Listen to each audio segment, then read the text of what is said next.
Hello, I'm Dr. James Custo. I'm a consultant psychiatrist and I specialise in adult ADHD, which is attention deficit hyperactivity disorder. Amongst my various professional duties, I work part-time in the NHS at Barnet Hospital, where I run the Adult ADHD Life Skills Group programme, the first of its kind in the UK. Some ask if adult ADHD is a big enough issue to warrant a specialist clinic with all the other worthy claims to precious NHS funds. What we're seeing through cutting-edge research is just how large and pervasive a problem undiagnosed ADHD actually is. Out of the 1.5 million adults believed to have it in the UK, only under 200,000 have actually been diagnosed, and even less are receiving treatment.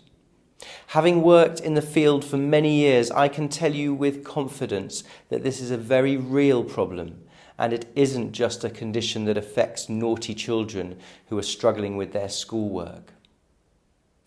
It's a very common and impairing condition that starts in childhood and typically continues into adulthood.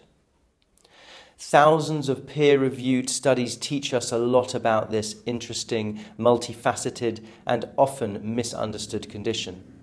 We are seeing, especially through large database studies, that the human costs of having it into adulthood are huge, with a significant physical, psychological, and social burden.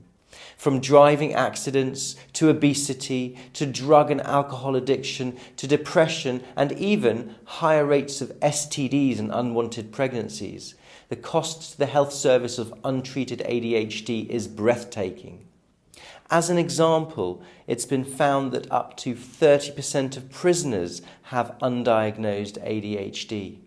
And we know that treating the ADHD in this group almost halves the rate of subsequent reoffending.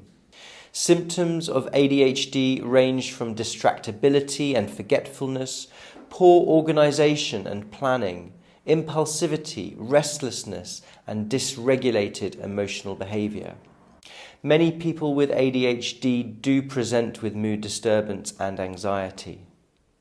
They are negotiating a real neurological problem, characterized by lower activity of the brain chemicals dopamine and noradrenaline in various parts of the brain that disturbs their executive function, that is, their ability to plan, prioritize, and regulate, and also alters the reward and motivational systems of the brain.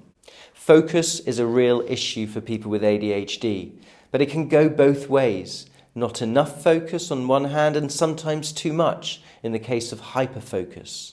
Both can have a knock-on effect on studies and work, with lower productivity and problems with task management and deadlines, but also in relationships with much higher rates of divorce.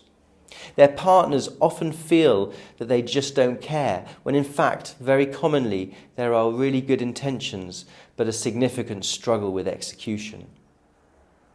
ADHD has a strong genetic basis, amongst the strongest in all mental health conditions, with about a 20% chance of first-degree relatives also having it. It commonly clusters in family members, and the stress this creates can negatively impact family dynamics, especially when undiagnosed.